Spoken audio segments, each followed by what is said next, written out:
Well, hello, everyone. Thank you for being with us today. I'd like to welcome each of you to another FranTastic InSights video segment. It's whereby we introduce you to some very prominent personalities, all of whom are having a very positive impact on the ever-growing world of franchising. My name is David Craghead. I am the Chief Franchise Expansion Officer for FranServe, and I'm also involved with the Franchise Dictionary magazine at the same level as well. And today I'll be your host for this week's FranTastic InSights video segment. FranServe, for those of you who are not familiar with our model, we are recognized as the world's largest franchise consulting and expansion organization. We have a very simple mission, and that's we change people's lives in a very positive way through franchise ownership. And we do that through a network of incredible franchise brands in 39 different industry categories. Our growth initiatives are supported by a growing portfolio of franchise consultants all across America and in Canada as well, all of whom are dedicated to helping their clients explore franchise opportunities which are deemed to be a perfect match for their individual search criteria. And today I'd like to introduce you to Mr. Charles Bonfiglio. Charles is the franchise founder and the CEO of Tint World Automotive Styling Centers. They're headquartered in Boca Raton, Florida. Tint World is well known and recognized as America's largest and fastest growing auto styling and window tinting franchise. This brand has been providing high quality vehicle accessories and window tinting for the past 40 years, since 1982. So Charles, thank you for being with us today. We appreciate your time. And as I pass the microphone over to you, Charles, please share with us, if you would, the business model description and the latest perspective on the Tint World franchise brand. Well, sure. Well, first of all, thank you for inviting me, David. I'm happy to be here. It's a pleasure to speak with you today.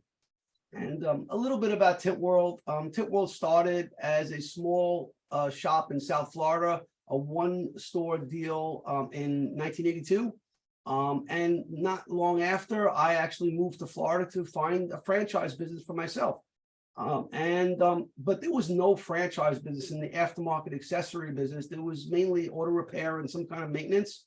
So that's what I joined. And I did that for many years and built 10 of those franchise brands to grow. And I did really well. But I got to a point in my life in 2006 where I just really wanted to build the business that I always wanted.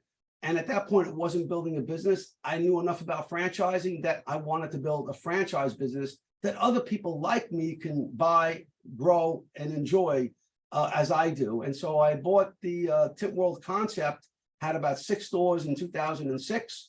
By 2007, I started franchising, and we launched the first 3 franchise stores, which brought us to 9 locations. And we just continue growing from there. And you're in how many states now, are you, Charles? Well, now I think we're over 30 some odd states. I don't know the exact number. We're growing very quickly. I think there's 34, 35 states. And we'll just keep on growing in a really fast pace. I think I sold more franchises in the last year than I sold in the whole last 10 years put together. We're really catching on fire. We've evolved a lot, so our business model is growing. Same-store sales has continued to increase. We became an essential business, so we did not get heavily affected in any way by the pandemic. And so we were lucky with that regard, but we took advantage of that to grow our company even more. And I think we've awarded probably about 130 stores in the last 18 months. Gosh. And so we're now up to about nearly 120 stores. Majority of those are in the United States, but we're doing pretty well in Canada too now. I think we got 5 or 6 there with a few more growing. And we have stores in Saudi Arabia and Dubai, which are partners of ours. My goodness, that's gracious. That's fantastic. Dubai. Boy, that's an up and coming place too, isn't it? That was a fun trip. I mean, I was a little nervous going there because I didn't know what to expect. But I tell you, when I went there and I started to learn that the people, they might dress a little different, they might have some different religions and custom, way they operate. But I tell you, they welcomed me to their home. I met their families, their children. They got excited about showing me their other businesses. I mean, we really had a blast. And I took my whole team there to set up that store. And you want to know something, what made me most proud? The business model that we have here in the United States was just as well received over there by a whole other culture of people. There's some nice cars in Dubai too, right? Oh, yeah. I learned a lot of cool things. As a matter of fact, the cars over there, the license plates on the frame, the lower the number on the frame, the higher status that you have in the country. And it's the more it costs. Like it would cost you like millions of dollars to get anything lower than 100. Really? So as the numbers go up, you pay less. That's interesting. I never knew that. It was a nice fact. Tell us about your mission statement, if you would, Charles. You know, our mission statement is to, a worldwide mission is to basically deliver exceptional products and services, you know, with world-class customer service for all our customers who only want the very best for their automotive, marine, home, or commercial business services. And what, in your opinion, separates Tint World from your competition?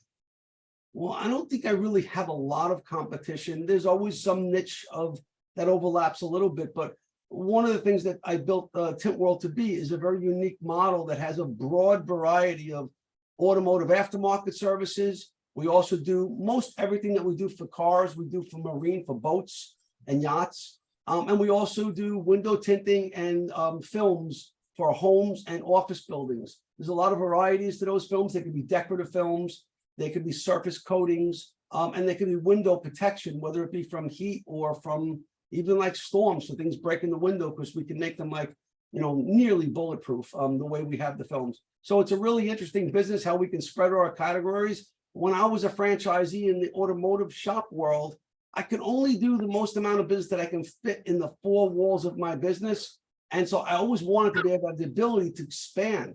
So Tint World let me do that by actually having all the business in the store that I can fit service cars in the bays, but then I could branch out and get friendly with my customers and do their homes, their office buildings, if they had a boat. So let's just, you know, really branch out. We do the most amount of aftermarket accessories that you can do on vehicles.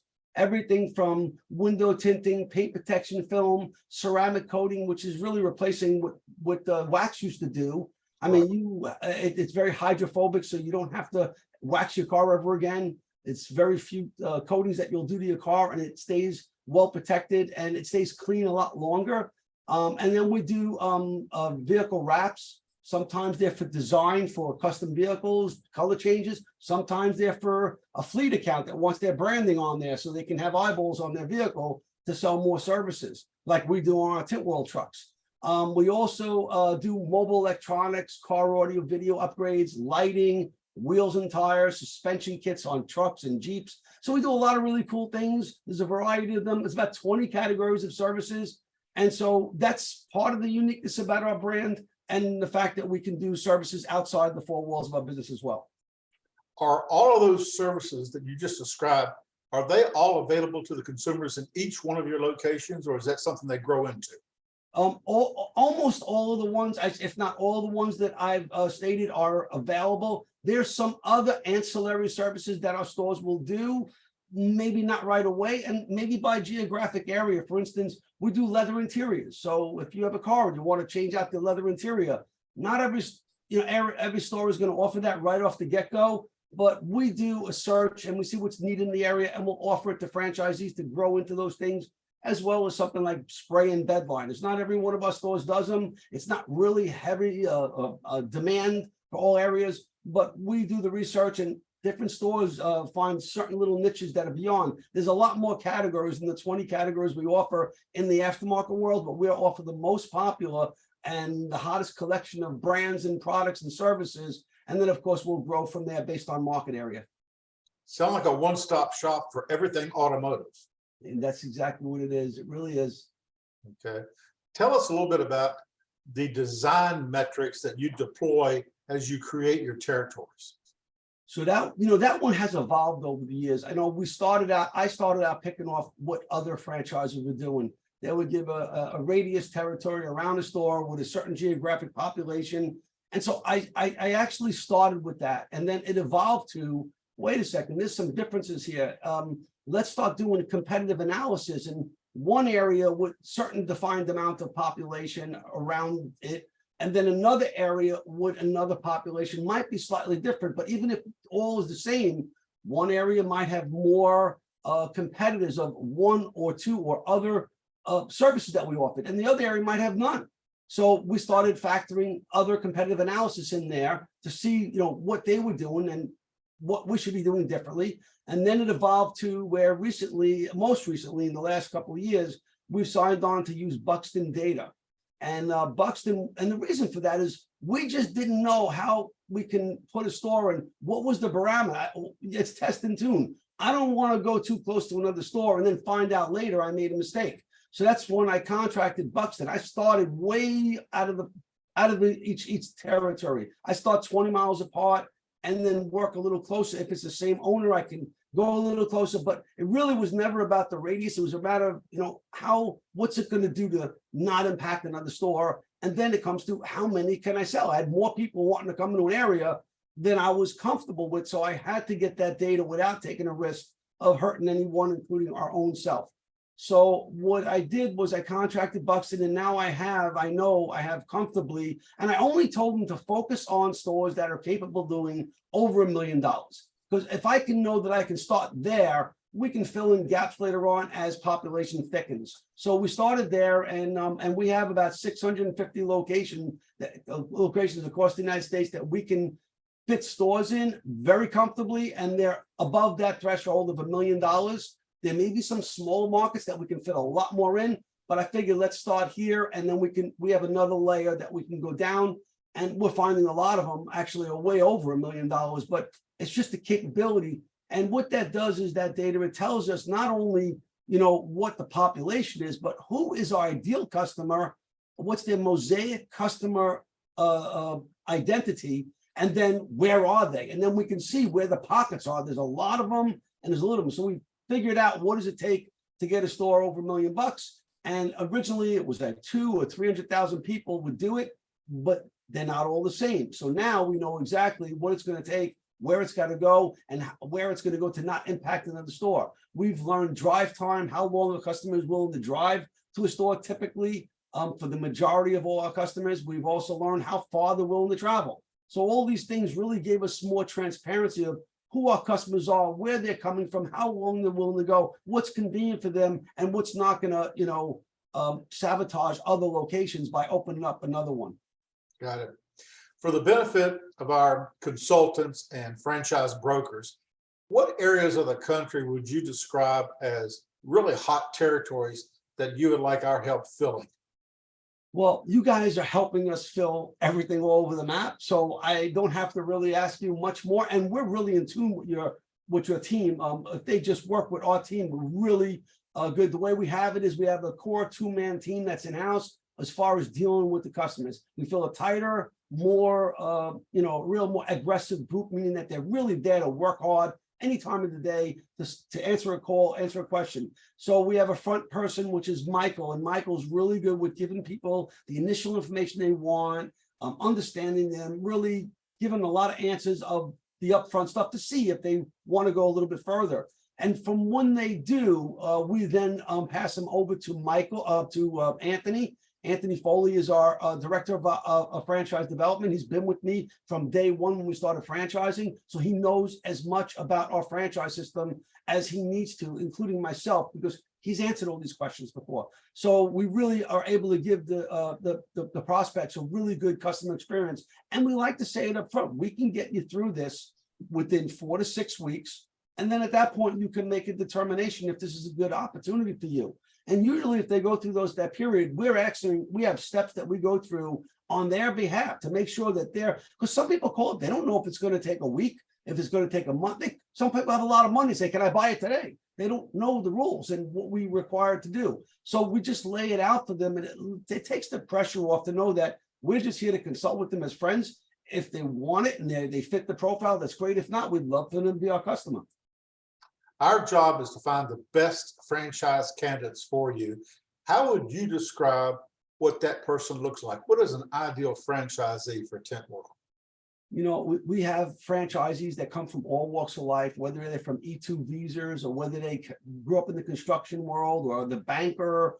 They really come from all over. But what I do find is that people that are excited about the brand and they have good communication skills, where not only to deal with the franchisor, but other franchisees as well as other, consumers, because consumers like to, be somebody who's really got a good empathy and work with them and explain to them. So if they're excited about their brand, they have good communication skills, whether it be for employees, other franchisees or consumers, as well as us, they really start to evolve and grow.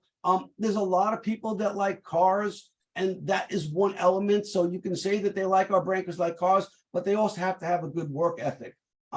We do have a lot of franchisees that are absentee owned, but really when you're building a team, this is a service business. So there's really good things about a service business versus a product-based business. Product-based business, it's sort of a race to the bottom.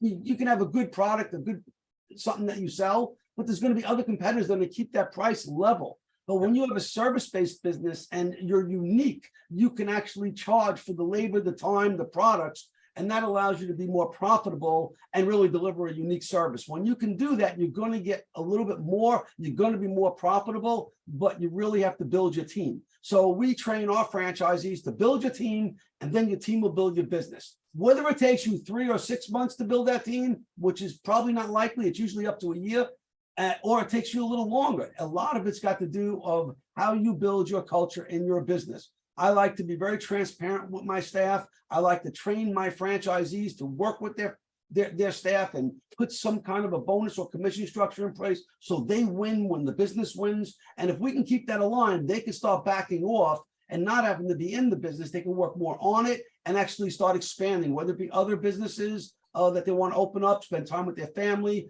or just enjoy their life with not having to be at work all the time. I find a lot of the franchisees love to be at work all the time. Kind of like me. I'm here every day. I love it. I couldn't give it up if I wanted.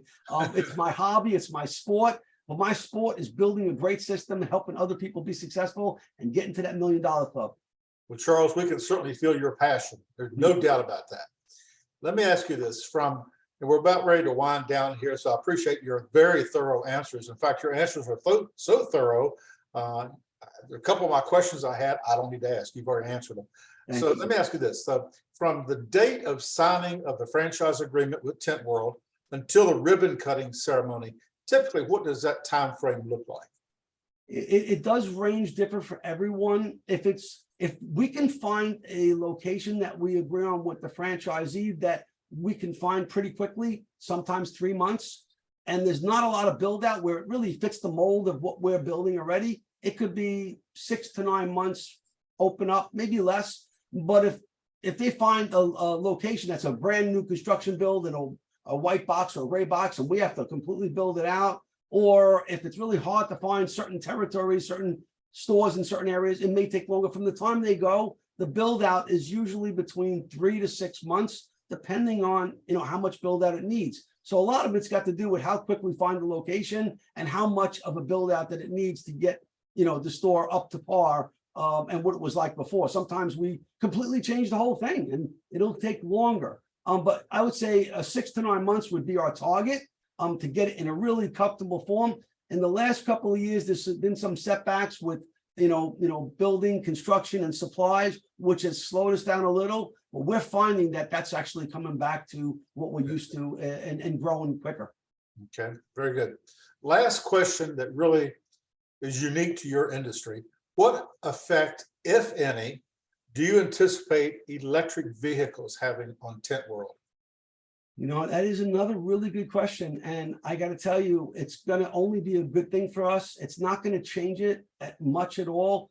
By being in so many categories of aftermarket, we're on the SEMA Association, Specialty Equipment, which is aftermarket accessories. We're on the CTA, the Consumer Technology Association, which my CSO is on the board. We're on weekly meetings with them. So we know all the technologies going in vehicles. So we know what's happening. A lot of these vehicles are going to be rideshare in the future. And so what are those rideshares going to want? We're going to be putting vehicle wraps on them to advertise them while there's nobody in the car driving a car, taking people places. Wow. So there'll be a lot of opportunities in that area. We do a lot of investigating on all the different categories. Because we have so many categories of services and all the new things are coming up, we're on the cusp of everything that's new, and we're seeing nothing but growth in all the categories in the industry that we serve. Very good. That's exactly the answer I thought you would share with me, but I wanted to hear it from you. So thank you. Well, Charles, that concludes our interview. I want to thank you for the privilege of your time. This entire interview will be posted on the FranServe support site, and it'll also be archived in the FranServe library for our consultants to have access to 24 hours a day. And it'll also be uploaded very soon to Instagram. It'll be on YouTube, Facebook, and LinkedIn. So with that, I'd like to thank you very much for your time today. We will adjourn today's Franchise Insights segment and call this a wrap. Thank you, Charles. Thank you so much. It's a pleasure dealing with you and all your team at FranServe. Thank you, David, for welcoming me into that family, and we welcome all your prospects into our family. We will treat your prospects like family, and they will be satisfied.